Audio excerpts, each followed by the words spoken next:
Hello. Hi, Rachel. How are you? I'm doing as well as you can be right now. How are you? The same. The same. Your hair looks incredible though. Can we just comment on that? Thank you. This is just all natural, but I actually did wash it today because I realized I have to remind myself to do that since I'm staying at home. I've been doing the same thing. I put on makeup today duh. Um, and I did it Love it. honestly because I thought, okay, if we were doing a live, regardless of outside circumstance, how would I show up? And I'd put I on love makeup that. and wash my hair. So I tried to act as if and not get too like, I mean, I'm still in sweatpants on the bottom. So I love it. Balance, right? exactly. Oh, we have so much to talk about. I know. So, I personally am in New York City in my apartment alone, have been for quite a few days now.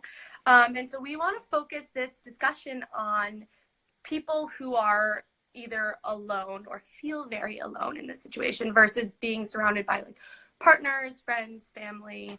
Because Yeah. I think there's a lot more people out there that are alone right now than we realize. And while all the memes about, being stuck with your significant other are hilarious and I love them, um, there's a lot of us that are like, we want somebody to be stuck with.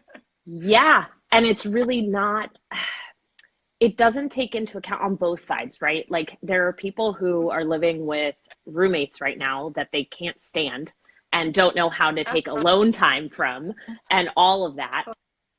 And then today we're talking about this flip side of what do you do when you're not getting physical touch, when you're not getting interaction, when literally it's through a screen. And I think that it's also important just to off the top acknowledge that we were in a loneliness epidemic before this happened.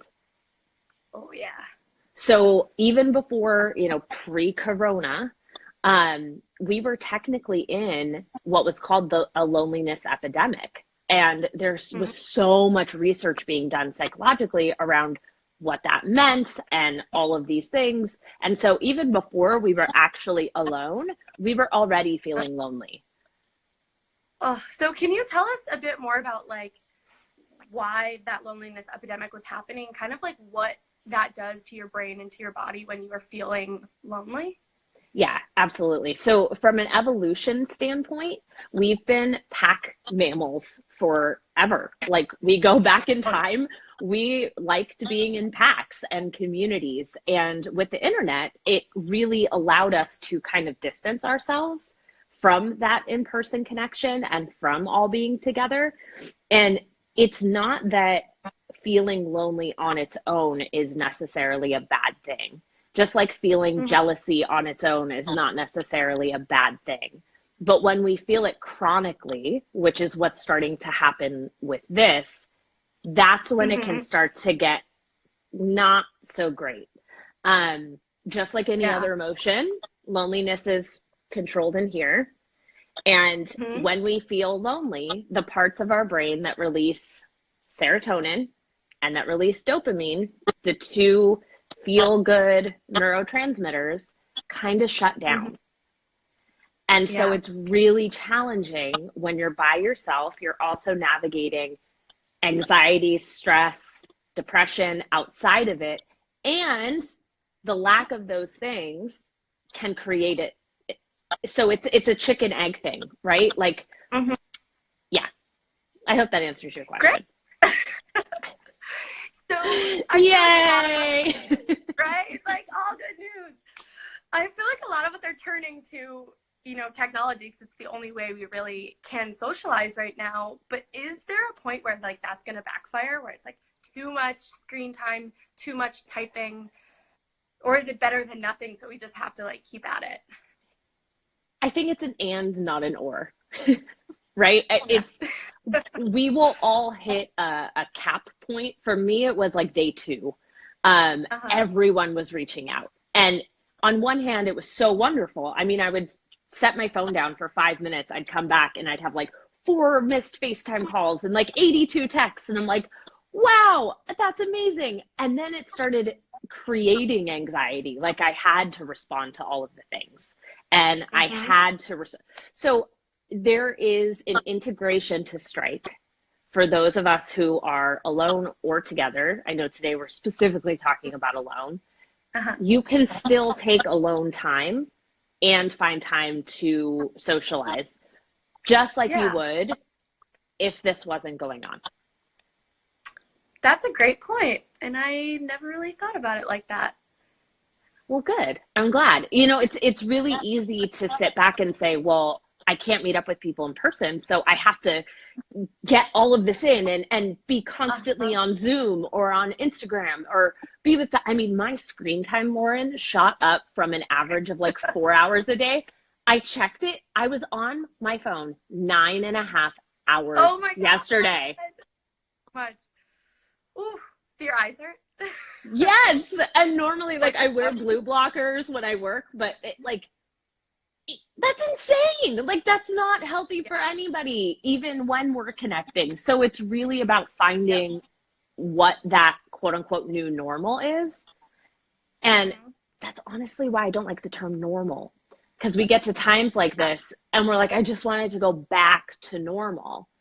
And Yep. it's not. Like that way of thinking is just going to keep us feeling more frustrated and more stuck. If we can just Mm-hmm. say, okay, maybe what would I have done before? Yeah. That's a different question than what would it be like if it were normal? Because this is the new norm, if we want to use that Right. word. Right. Okay, so do you have any tips for people who are alone on how to kind of like create that balance of socializing through technology when you can and taking that alone time? Yeah, for sure.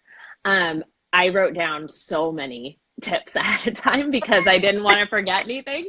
Mm-hmm. So figuring out how often you want to FaceTime or Zoom with people is Mm-hmm. really, really helpful. So it's okay if one day that is an all day affair and you're just on your phone the whole day, like I was yesterday. And it's okay if there's a day where you want to put your phone down and not look at it and be by yourself. Uh-huh. So figuring out That's kind of what that is for you. But on average, I would say to have 1 to 3 face to face interactions a day is a healthy number. cool. Okay. Yeah. So if you're living by It yourself, sounds fun. this counts as one. Yeah. Whoever's Great. on here, honestly, like depending on how in touch with this you feel, this could count as one for you too. You don't necessarily have to be interacting, right? You could feel like you're in it. Great. So that's Awesome. So one. I hope more people tune in, get their face Yes. to face. Yes, for sure. And then journaling, journaling, journaling, journaling, journaling, journaling. If you journaled before, great. If you didn't, now's the time to start. Um, it is going to be very interesting to retroactively look back on how we felt Yeah. through this. Mm-hmm. So taking the time to just sit with yourself and really ask yourself, how am I feeling? What am I thinking? And what Mm-hmm. am I doing? So your feelings, your thoughts, and your behavior. Great. And write those down. Because a lot of people tell me like, oh, I would love to journal, but I don't know where to start. Mm-hmm. Start with that. What do you feel? What are you feeling? What are you thinking? What are you Uh-huh. doing? Nice. So that's a great And place. then, awesome. Is there anything that you should kind of stay away from while you're journaling that might actually backfire and like not help you mentally? Not really. I mean, if you're starting to feel that discomfort of sitting with your own feelings, that was probably there pre-journaling. It's just you're accessing it. Yeah. So sticking with it and processing through that, even if that is, Oh. if you feel that your hand is getting tired or like you can't write as fast as your brain is going, use a Uh-huh. voice memo on your phone. If you're more of a Nice. talker than a writer, just open up a voice memo and it's like, okay, day 9. quasi quarantine. Like, this is what's going on. That is also a way of journaling. There's no rule that says the journaling has to be a pen and paper in a book with a lock. You know, it can be anything you want. Amazing. Any other prompts that you think might help people as they're, you know, writing and exploring what's going on in their heads? I would really focus on gratitude, and things that you feel grateful for. It's so easy for us to get caught up in what we don't have anymore and what we're missing. And that's okay to write down and acknowledge, of course. It's also incredibly important to stay grateful. I was going to say to stay gratitude, to stay gratitude for all of the things that are good. You know, do you have food at home? Do you have toilet paper at home? Are you feeling healthy? Is your family healthy? We have the internet, like all of these things that honestly, most of us probably took for granted. Now we're like, holy shit, I am so glad I have a phone where I can see another person's face. Yeah. So gratitude is a great one. And you can also keep track of a schedule in your journal. Writing down a schedule every day, writing down, so like this morning, I'll walk you through it if this is helpful. I'll walk you through what I did this morning. Absolutely. Okay. So made coffee, sat down with my journal, brain dumped first. So anything that was like swirly or like, oh, I miss this person, or oh man, I was supposed to be on a trip this weekend with a girlfriend of mine up in the Catskills. And so I was like, I'm so bummed, you know, I was supposed to be here and I'm really grieving that. And just kind of anything that was like needed to get out. Yeah. After that, I wrote down my schedule for the day. And then I wrote down my gratitudes. Awesome. And then I wrote down my intention for the day. Amazing.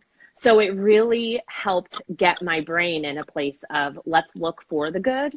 Let's look for the positives. Let's look for the things that we look forward to. And keeping a list of things that fill you up and bring you joy. Amazing. And do you find that it's nice to do that at the beginning of your day versus at the end of your day, because it kind of helps start it on the right foot versus like, I don't know. Yeah, for sure. I think that it's important to do it. It could be helpful to do both. I know for me, I'm like a one time a day journaler unless I have a lot going on. Don't feel pressured to do both, but if you can, that's awesome, because you can then reflect on, did I follow through with my intention? You know, if my intention was to stay present and all day I was like, oh, I wish I was here and here and here, then I can journal about that and how I'm feeling. So yeah, for sure. There's no right or wrong. And I know somebody asked in the comments, I briefly saw, like, how long do you have to do it for it to be beneficial? One time for 1 minute. Like, the more you do it, the more beneficial it is. Awesome.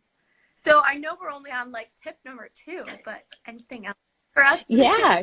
out here. So utilizing things that relaxed you before. We're just because we're in a new, unprecedented event doesn't mean that the things that relaxed us before this aren't going to work. So if you liked to take a bath with a candle before, take a bath with a candle. A lot of my clients that I've been talking to are like, I don't even know what's going to relax me now. And I'm like, right, but what relaxed you before? Like, start there. And then if that's not working, then we'll brainstorm. So look inward and ask yourself, like, what did I do? What would I have done to relax for a couple of days before? And, you know, for people who are worried about money or looking for a job, I've been seeing a lot of people being like, well, what if I don't have time to relax? I don't have time to sink into that and feel my feelings. If you don't take the time to relax and pour into yourself, you're not going to be in a great place to be creative, to figure out finances or to figure out these things. And so Mm-hmm. we have to take the time for ourselves, no matter what socioeconomic position we're in. Yeah. Great. Um, yeah, that's great. I love that because I think a lot of us feel like we have to be super productive too right now. And we still have the same 24 hours in the day. And, Mm-hmm. you know, especially if you're someone who's working from home, that's still 9 hours of your day. And you might still spend the other time showering, cooking food. Um, and maybe we don't all have the time to like make over our apartments and like deep clean our kitchens that we Yeah. think is like magical work from home quarantine time. Right. I think that a lot of people who had never worked from home before are now like, wait, what? Like, what is this? I thought Yeah. working from home would be so different. And that's actually Mm-hmm. another thing that was on the list, which is just get rid of get rid of shoulds and expectations. Mm-hmm. Just get rid of them. Start from scratch because your expectations of yourself are now different. They're just different. Uh-huh. So we Uh-huh. have to kind of lower the bar for ourselves in a way, in a compassionate way of like, Yeah. I showered today. That is a win. Yeah. Because there was one day that, I know I was feeling this way. I've had clients that wrote me that feel this way.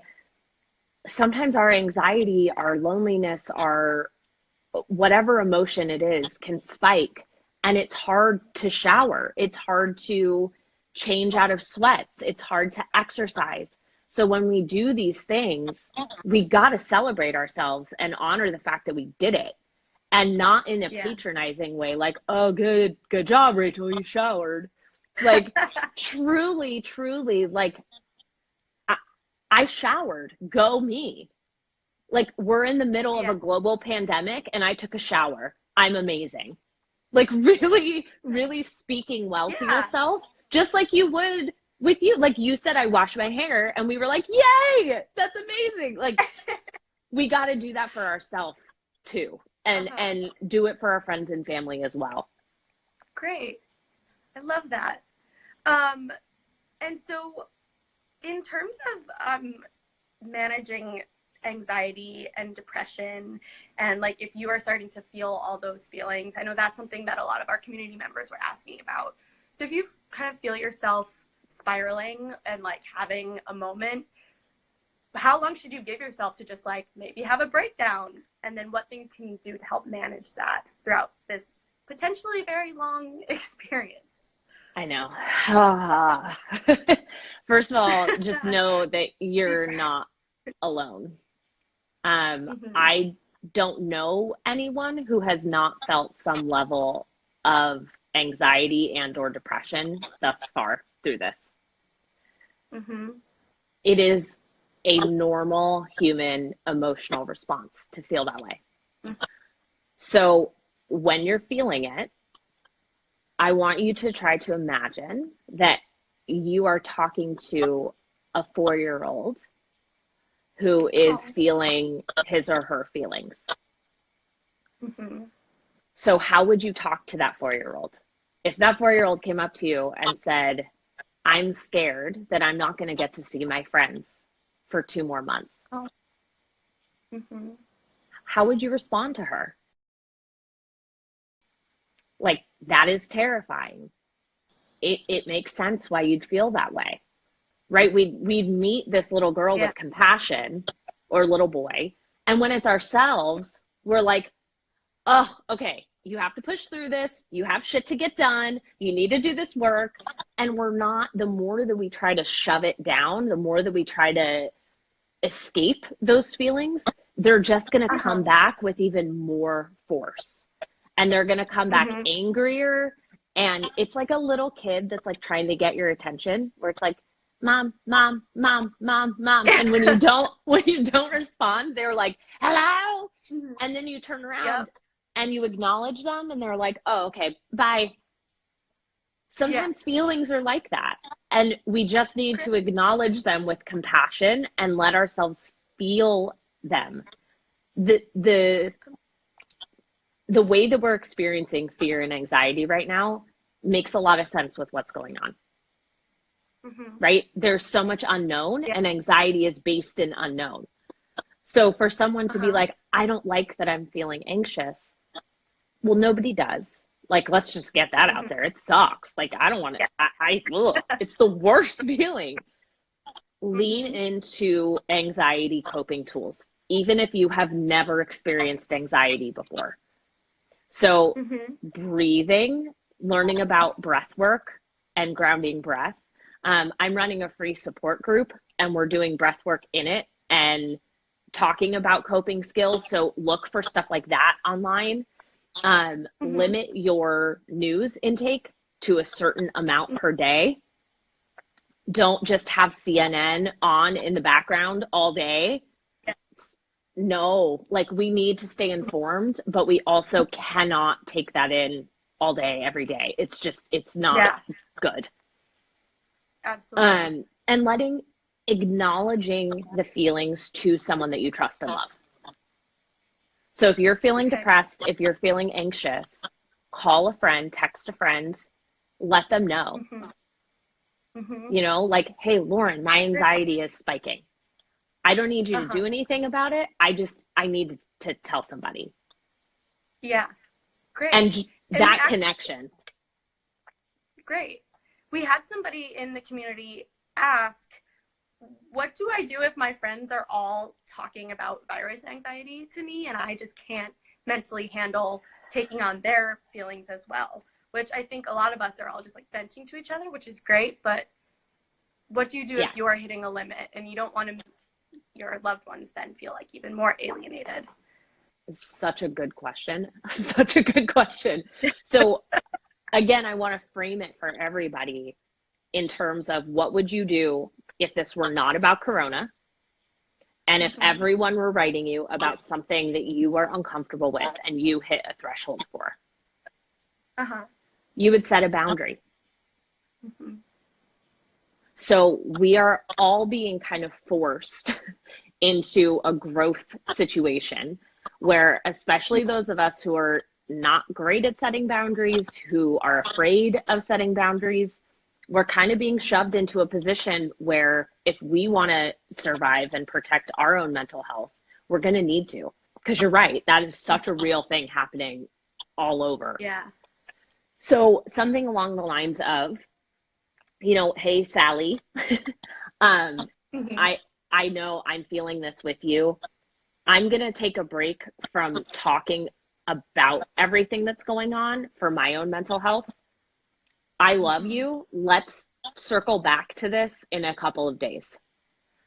Or Nice. my bandwidth is full right now. I cannot talk about COVID, like whatever you want to call it.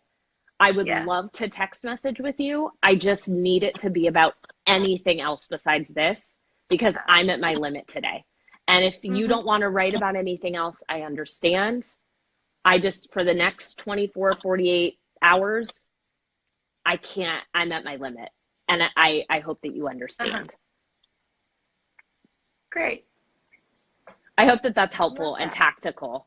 Yeah, it is. And I don't think anybody would respond to that being like, wow, you suck for not wanting to talk about this more. I think everybody hopefully gets it at this point. Right. And if they don't, like, if they're probably not the greatest friend. Yeah. Like, you know, I mean, I haven't really met a good friend who, if you say, I'm really at my limit with something, they're like, well, that sucks. I'm going to talk about it anyway. Yeah. And if they do, then that's like a whole other, you just learned something interesting about your friend. Yeah. Yeah. So maybe it's, like spring cleaning friends too. Yeah, exactly. Exactly. So since we don't really have like a light at the end of the tunnel per se right now, I feel like that sounds so bleak to say out loud. But how can you kind of like keep yourself from thinking like this is going to go on forever and I don't know, like Yeah. if we don't have anything to look forward to, how do we get through the days? Oh, I love this question so much. Like So hitting you with all the real hard ones today. I know, which is good because this is the stuff that we all are thinking. And when we don't say it out loud, it becomes a lot worse, right? Because then we're like, cool, nobody's acknowledging that there's not a light at the end of the tunnel. So I'm going to go ahead and think about this in my own head and stay alone in it and create like the apocalypse happening. Yeah, exactly. So there are three things. Number one is acknowledging it, just like this. So say it out loud. If you're home by yourself, even if you say it to your walls, say it out loud. Yeah. I don't know when this is going to end, and that is scary.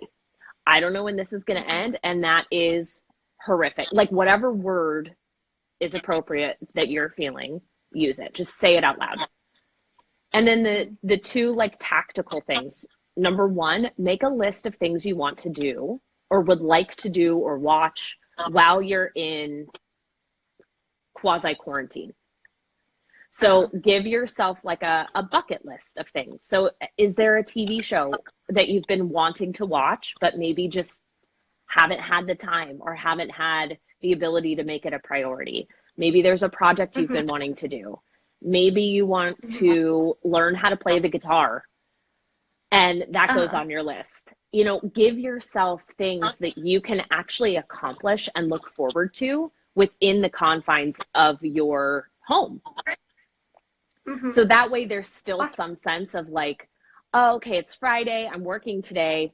Saturday is my guitar lesson on YouTube. Like, yay! And it's something that you can then still look forward to, even if it's small. Cool. Or like a movie date with a friend. You know, setting up like, okay, on Sunday at noon, we're going to watch Frozen 2, and we're going to sit together, and it's going to be a FaceTime sit together, but it's still that something to look forward to. Right. And then lastly, making a post-quarantine, we can hang out with our friends again, list of things that you want to do. Nice. And this is something that gets recommended to people when they're going through things like cancer treatments. Like when people have been in positions like this before, when it hasn't been so universal, but more on an individual level, it's making a list of what you want to do when you're feeling healthy and when you can be with your friends again.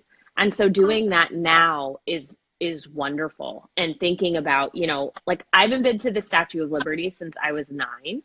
I've had no desire to go back since we've lived in New York because it's insane. But now I was thinking yesterday, like, it'd be really fun to go to the Statue of Liberty. Like that's something I want to see again before I die. So that's going on my list. You know what I mean? Like, and I was like, wow, I never thought this would be on my list. And it's things like that then you can text a friend and be like, hey, do you want to go to the Statue of Liberty with me when this is all over? And then that can then bring hope to that friend. And then, you know, it continues and continues and continues. Great. I love that. Good. To kind of pivot, for people who I feel like everyone is aware of like the love languages now and kind of like the importance of physical touch for all human beings. And if you're someone who like really, that's an important part of like socializing or like being in a romantic partnership or even just family and you're alone, how can you kind of like satisfy that need when you don't have a person or even an animal? Yeah. And this is the hard part. I mean, it's all hard. Let's just acknowledge it. It's all hard. Not like this is the one thing. This is a part that is really hard to replicate and recreate. It's also an opportunity to get so into self-love and self-touch. We think of self-touch and most of our minds immediately go to masturbation. Like immediately. Like I literally said self-love and touch once on a call and people were like, you cannot talk about masturbation here. And I was like, I'm not even talking about it. That's not what I said. Yes. I'm like, if I'm going to talk about masturbation, I will say masturbation. So it's self-touch as in like literally take your arm and drag your finger on it. Rub rub your arm. Yeah. It's so nice. Right. And then like increase the pressure and press more deeply. That feels different.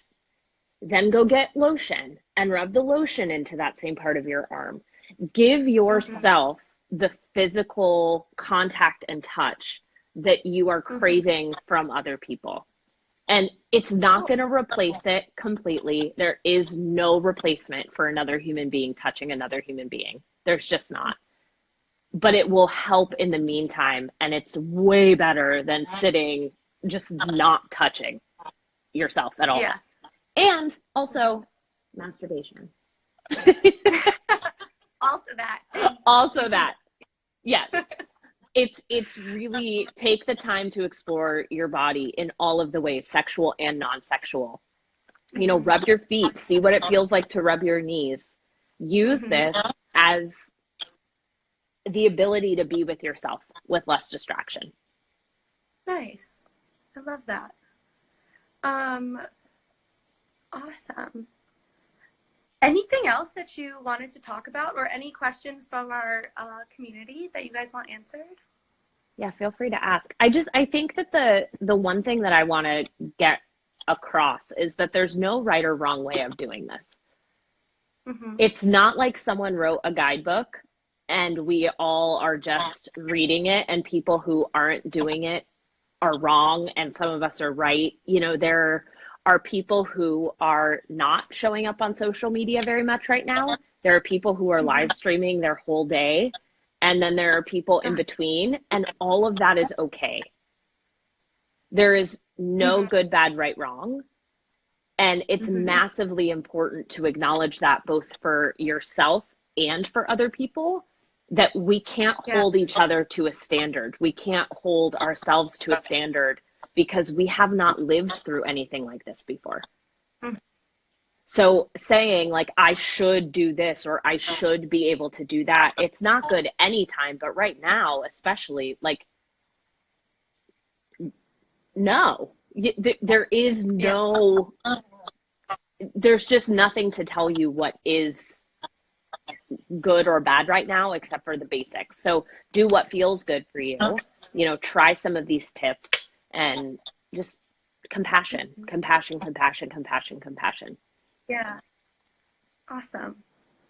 It looks like somebody asked, for people that can't get someone to connect virtually beyond texts. Okay, so if you don't have anybody who will connect beyond text, there is two artists created something called Quarantine Chat. That's amazing. I know. People are really, it's unbelievable to see how we all create and adapt in times like this. And it's a voice chat service. I literally copy and pasted this off their site. It's a voice chat service designed to connect people living in coronavirus quarantine zones and others just looking to talk to people. But it's called Quarantine Chat. And if you don't have anybody in your life that wants to connect more than just check it out. It looks really cool. Awesome. Yeah, people have been so creative with this. It's kind of nice to see how, like, you give humanity a lemons, or making like a lot of lemonade. Right? I know. And that's the thing. And that's why it's so important to focus on the gratitude piece of this too, is, and in doing that, it's not discounting the hard part. It's not discounting the negative or pushing that to the side. It's just choosing to focus more on that than focusing on the negative. Amazing. Well, thank you so much, Rachel. It's been so nice chatting with you, getting my FaceTime in. Good. Me too. It's so good to see you. And if anybody needs anything, like, please don't hesitate to reach out at all. I'm here. Just, yeah. Awesome. And you mentioned that you have a virtual support group. I do. I ran one earlier this week, and it was going to be just a one-time thing because at the time we didn't really know what the course of all of this was going to be. And I'm just going to keep running them for free while we're being instructed to be inside. The link is in my bio on Instagram. It's It's over Great. Zoom. There's really no barrier to entry if you want to just come and get support and talk to other people who also want support. Amazing. Well, thank you so much. It's been a pleasure. Thank you, And ditto. you guys don't forget to follow Rachel. Check her out. Thank you. Thank you. You are the best, and the whole team at Shape. Just thank you for bringing mental health to the forefront during this and creating a platform for the conversation.